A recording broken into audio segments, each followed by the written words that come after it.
We have started the ophthalmology related to the eyelids. Our next topic is ptosis or blepharoptosis.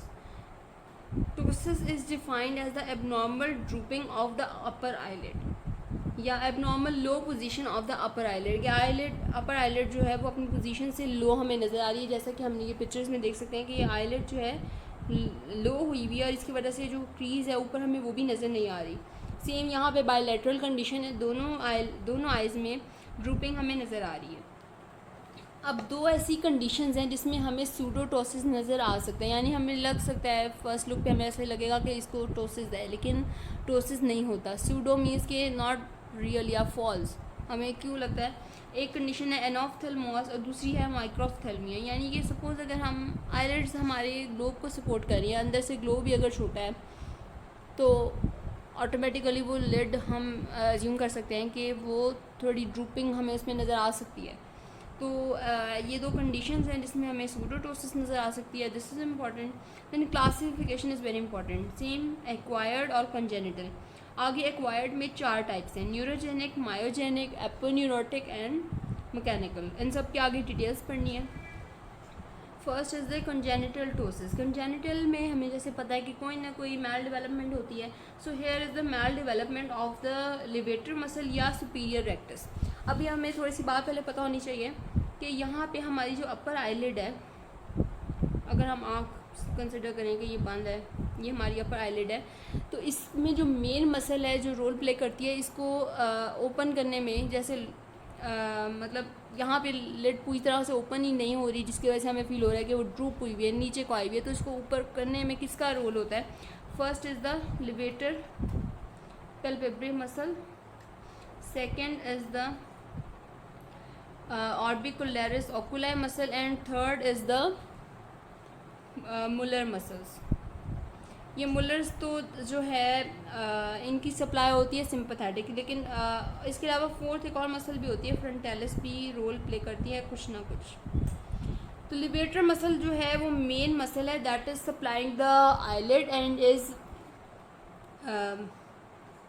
इसका कोई मैल function होता है जो हमें नज़र आता है टोसिस जिस केस में. तो इसके इम्पॉर्टेंट है then orbicularis oculi muscle and frontalis का कुछ पार्शियल रोल है. और अगर आगे हम टेस्टिंग भी देखेंगे कि जो हम देखते हैं टोसिस को टेस्ट करते हैं तो हम फ्रंटालिस ब्लॉक करते हैं, कुछ ना कुछ थोड़ा सा पार्ट जो होता है फ्रंटालिस का भी होता है. तो ये कुछ मसल्स हैं. Most important is the levator muscle.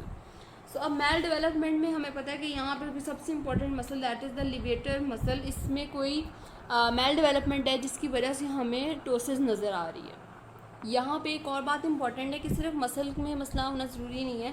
अगर इसकी नर्व सप्लाई नहीं है तो यहाँ मसल नॉर्मल भी प्रेजेंट हो तो उसका कोई फ़ायदा नहीं है, फिर वो बल्कि ऐसा ऐसा एट्रोफी में चली जाएगी. तो लिवेटर मसल की सप्लाई 7th नर्व है, यानी कि फेशियल नर्व.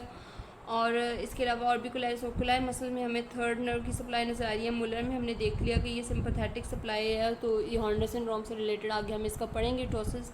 तो ये नर्व सप्लाई अगर इसमें मसला आ रहा है तो यहाँ पे भी हमें कंजेनिटल टोसिस नज़र आ सकता है. कंजेनिटल टोसिस आगे इसमें 2-3 कंडीशंस हैं. एक है सिंपल कंजेनिटल टोसिस. इसमें क्या हमें नज़र आ रहा है कि जब बचपन से बंदे की जो है आईलिड में टोसिस नज़र आ रहा है, क्रीज नज़र नहीं आ रही, लिवेटर के फंक्शन जो हम बाकी भी टेस्ट करेंगे वो भी रिड्यूस होंगे, यानी कि लिवेटर फंक्शन ही मसला कर रहा है. Then Marcus Gunn jaw winking ptosis. ये एक कंडीशन है जिसमें क्या होता है कि cross innovation between the oculomotor nerve and the mandibular branch of trigeminal nerve supplying to the muscles of mastication.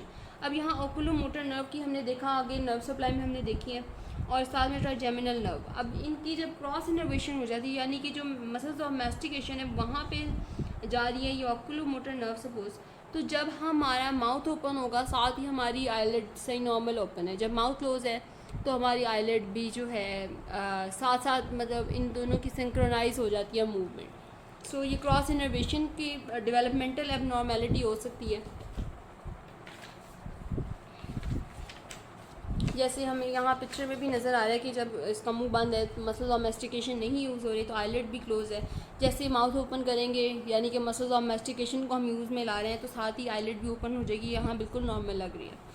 Then third condition is the blepharophimosis syndrome. ये एक सिंड्रोम है जिसमें कुछ हमें कंडीशंस कठिन नज़र आती है सिंड्रोम बिकॉज जिसमें कुछ कंडीशन इकट्ठी होती हैं हम तभी सिंड्रोम कहते हैं। इसमें एक हमें टोसिस नज़र आता है जो हम पढ़ रहे हैं। इसके अलावा ब्लेफरोफिमोसिस यानी अंडर डेवलप आईलिड, एक आईलिड ड्रूप है और दूसरी वो पूरी तरह डेवलप भी नहीं है, यानी उसकी पूरी एनाटमी में जो सारी चीज़ें हैं वो हमें पूरी की नज़र नहीं आती। Telecanthus that is distance between the two medial canthus is increased. इसका मतलब यह है कि दो मीडियल कैंथस दोनों आइज़ के इन दोनों के दरमियान नॉर्मल डिस्टेंस है वो उतना नहीं होता, वो बढ़ जाता है। And fourth condition is epicanthus inversus that is the fold of skin near the inner eye. So ये कुछ कंडीशन एसोसिएटेड, जब ये सारी कंडीशन हमें नजर आएंगी या मोस्ट ऑफ देम, तो हम इसको ब्लेफरोफिमोसिस सिंड्रोम कहते हैं। Second is neurogenic ptosis. अब ये न्यूरोजेनिक हम देख सकते हैं थर्ड नर्व पाल्सी में, जहाँ पे लिवेटर फंक्शन, सॉरी यहाँ मैंने ऑपोजिट बता दिया, ये इनका ऑपोजिट है, ये इधर और ये इधर नर्व सप्लाई में। तो यहाँ पे जब थर्ड नर्व का मसला होगा तो तब लिवेटर फंक्शन एबनॉर्मल होगा, सेवन्थ नर्व के साथ एसोसिएटेड होगी ऑर्बिकुलरिस ओकुलाई। ये करेक्शन कर लें। Now there will be restriction of eye movements as well, because ये थर्ड नर्व जो है ओकुलोमोटर, ये साथ में आई की मसल्स को भी सप्लाई करिए। सो ना सिर्फ लिवेटर बल्कि बाकी जो आई मूवमेंट्स भी हैं जो सुपीरियर और इसके अलावा एक दो मसल्स के अलावा बाकी सबको ओकुलोमोटर नर्व सप्लाई कर रही है, सिवाय सुपीरियर ऑब्लिक और लेटरल रेक्टस के। Now Horner syndrome. Horner syndrome में क्या होता है कि there is absent sympathetic supply. So यहाँ पे सिर्फ पार्शियल टोसिस है, क्योंकि यहाँ रोल है मुलर्स मसल का। मुलर्स मसल की हमने देखा कि सिंपैथेटिक सप्लाई होती है, और यहाँ पे मुलर्स मसल का चूँकि इतना ज़्यादा रोल नहीं होता आईलिड को मतलब पकड़ के रखने में, टोसिस इसलिए हमें इतना सवेयर नहीं नज़र आएगा, बल्कि सिर्फ पार्शियल टोसिस नज़र आएगा। Third is the myogenic ptosis. Myogenic ptosis mean कि यहाँ पे कोई मसल एबनॉर्मेलिटी है। थ्री कंडीशन है, myasthenia gravis, ocular thyropathy and the myotonic dystrophy. ये थ्री कंडीशन के हमने नाम याद रखने, ये याद रखना है कि माइस्थेनिया ग्रेविस में हमें जो फटीग और टोसिस है वो ज़्यादा वर्स नज़र आता है इन द इवनिंग। ऐसे क्यों होता है? बिकॉज हमारी जो मसल फटीग है विद यूज़ बढ़ती जाती है, हम कोशिश करते रहते हैं अपने आईलिड को मतलब ऊपर करके रखने की, तो वो हमारी उतनी ही मसल और ज़्यादा फटीग होती जाती है। तो with the passage of time वो ये इवनिंग टाइम इसलिए कहा है बिकॉज अगर हम सुबह से जाग रहे हैं, हम इसको यूज़ कर रहे हैं, मसल को अपनी आईलिड को प्रॉपर रखने की कोशिश कर रहे हैं, तो शाम तक ये मसल फटीग हो जाएगी, तो टोसिस हमारा बढ़ जाएगा। तो ये माइस्थेनिया ग्रेविस की आगे हम देखेंगे, इसको हम डिफ्रेंशिएट करते हैं बाकी और टाइप्स ऑफ टोसिस से, एट्रोफोनियम टेस्ट से। Then fourth is the aponeurotic ptosis, जिसमें कोई डिसइंसर्शन या स्ट्रेचिंग हो जाती है किसी एपोन्यूरोसिस की, सपोज लिवेटर एपोन्यूरोसिस की। ये भी इन्वोल्यूशनल हो सकती है किसी ट्रॉमा की वजह से, कोई पोस्ट ऑप कंडीशन में किसी भी वजह से एपोन्यूरोसिस में मसला आ सकता है। अब यहाँ पे ये कंडीशन यूनिलेटरल भी हो सकती है, बायलेटरल भी हो सकती है।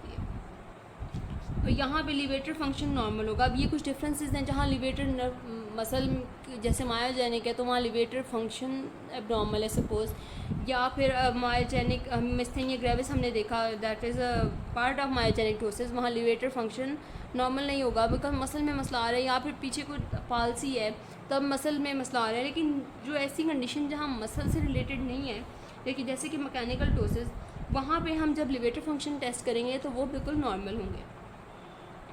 मैकेनिकल टोसिस में क्या होता है कि कोई ना कोई, जैसे हमें यहाँ पिक्चर में ट्यूमर नज़र आ रहा है, कोई ऐसी स्वेलिंग है जिसका इतना वेट है कि वो आईलिड को ऊपर होने नहीं दे रही है, बजाते खुद आईलिड में कोई मसला नहीं है।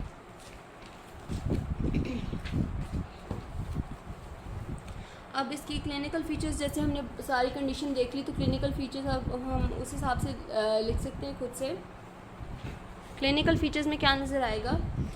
एक तो हमें कॉस्मेटिक डिस्फिगरमेंट नज़र आएगी, बिकॉज एक आए आपकी ड्रूप है तो वो कैसा लग रहा होगा। अब बाकी कंडीशन हम तब समझ सकते हैं अगर हमें इसकी सारी पैथोजेनेसिस सोसाइटी से समझ आ गई कि ये कंडीशन है क्या। एम्ब्लायोपिया क्यों होगा? बिकॉज एक आई अगर सपोज कंजेनिटल कंडीशन है, ये आई ज़्यादा एक्सपोज ही नहीं हुई लाइट को, ये हमने अपनी दूसरी आँख को यूज़ करते रहे, इसका हमने कोई ट्रीटमेंट नहीं किया, तो यहाँ एम्ब्लायोपिया डेवलप हो गया, यानी कि वो आँख वीक हो गई है, वो डेवलप ही नहीं हुई उस लिहाज से।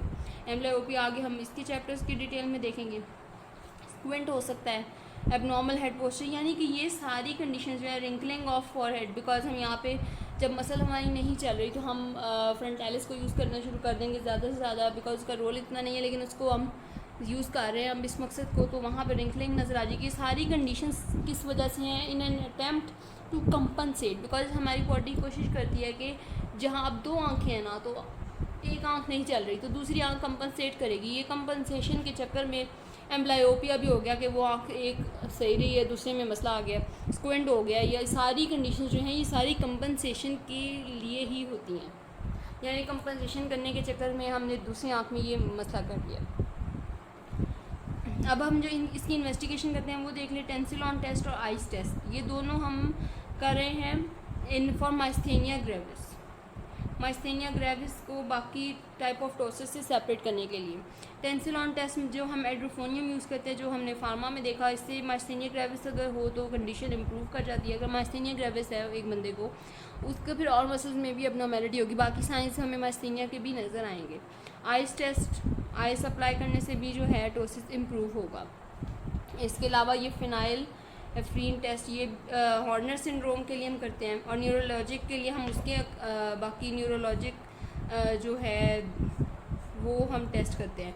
तो ये टाइप ऑफ टोसिस पहले हमने डिटर्मिन करना है, इससे पहले कि हम ट्रीटमेंट करें। ये इन्वेस्टिगेशन हमने कर ली, उसके बाद हमने ट्रीटमेंट करना है ऑन 3 बेसिस। एक तो उसकी वजह क्या है टोसिस की, जो न्यूरोजेनिक होगा उसकी और ट्रीटमेंट होगी, जो मायोजेनिक होगा उसकी और ट्रीटमेंट होगी। Then we will see the degree of ptosis, कितना ज़्यादा टोसिस है उस हिसाब से करेंगे। और लिवेटर फंक्शन के मसल के लिहाज से हमने ये पहले भी देखा कि कहाँ पे लिवेटर फंक्शन नॉर्मल है, कहाँ नहीं है। तो हम जब सर्जिकल ट्रीटमेंट्स देखेंगे वो हम लिवेटर फंक्शन को मद्देनज़र रखते हुए ही देखेंगे। अब इसकी ट्रीटमेंट देख लेते हैं। फर्स्ट इज़ मेडिकल ट्रीटमेंट, जो अगर अंडरलाइन कॉज है कोई जिसकी वजह से टोसिस हो रहा है, बताते कोई टोसिस नहीं है, कोई ट्यूमर है, कोई स्वेलिंग है या मायोजेनिक कॉज है, हम उसको ट्रीट करेंगे। सर्जिकल ऑप्शंस पे फिर हम जाएंगे। अब सर्जिकल ऑप्शंस हम उसमें भी हमने देखना होता है कि यूनिलैटरल केस है, बायलैटरल है, कौन सा ग्रेड का है। अब हमने यहाँ पे ग्रेडिंग करनी होती है। ग्रेडिंग हम कैसे करते हैं, ग्रेड सिस्टम क्या है। ग्रेड 1 हम कहते हैं, यानी माइल्ड, जब हमें नज़र आता है कि जो आईलिड है नॉर्मल से ज़्यादा है ना, नीचे ड्रूप हुई हुई है, तो अगर वो 1.222 मिलीमीटर अगर वो कवर कर रही है पार्ट ऑफ प्यूपिल को, यानी कि ये हमारा आयरस है और यहाँ सेंटर में प्यूपिल है, आईलिड अगर यहाँ तक आई हुई है, इतना हिस्सा उसने कवर किया है, तो हम उसको कहेंगे माइल्ड टोसिस। अगर हम देखते हैं मॉडरेट किस केस में होता है, जब वो 3 मिलीमीटर तक कवर कर लेती है, तो हम इसको कहेंगे मॉडरेट टोसिस। अगर सवेयर कंडीशन है, सवेयर कब होगी, जब ये 4 mm तक बात चली जाएगी। इसके अलावा हम सर्जिकल ऑप्शंस जो हैं उसके लिए एक हमने देख लिया डिग्री ऑफ टोसिस कितनी है, फिर हमने वो ग्रेडिंग के लिहाज से देख ली, फिर हमने लिवेटर मसल के फंक्शन देख लेने हैं कि ये नॉर्मल है कि नहीं है। अब नॉर्मल जो है 15 to 18 mm, गुड जो है 8 तक होता है, fair 5 to 8 and poor is 4 mm। ये हम MRD1 MRD2 और सारे ये टेस्ट करते हैं इसीलिए कि हम ये लिवेटर के देख सकें। फिर हमने बाकी एग्जामिनेशन करनी है, ऑकुलर मोटिलिटी, जिससे हमें पता चलेगा कि ये कोई वो नर्व सप्लाई का मसला तो नहीं है। जैसे अगर ऑकुलर मोटर नर्व का है तो वो लिवेटर के साथ साथ बाकी मसल्स में भी मसला आएगा। कॉर्नियल सेंसिटिविटी है कि नहीं है। बेल्स फिनोमेना जो हम देख रहे हैं कि यहाँ पे 7th नर्व पाल्सी है कि नहीं है। Marcus Gunn jaw winking ptosis तो नहीं है, तो हम उसके हिसाब से उसके टेस्ट करेंगे। अब हमने एक दफ़ा ग्रेडिंग देख ली है, डिग्री देख ली है, हमने इसकी कॉज देख लिया। अब हम सर्जिकल ऑप्शंस देखेंगे। ये इन सब के हमने नाम लिखने, नाम सब के आने चाहिए। हमने जब सर्जिकल ऑप्शन पूछे जाएंगे तो हमने ये सारे लिखने हैं। वो ये इसके अलावा ये वजह ये पूछते हैं कि हम किस बेसिस पे कर रहे हैं, तो ये हमें पता होना चाहिए। ये सारे कुछ नेम है प्रोसीजर्स के, तो ये इनके नाम अच्छी तरह कर लेने हैं। So this was about the tosis, its clinical features, its type, all related pathology, etc. So I hope this would have been helpful for you. So keep watching and subscribe.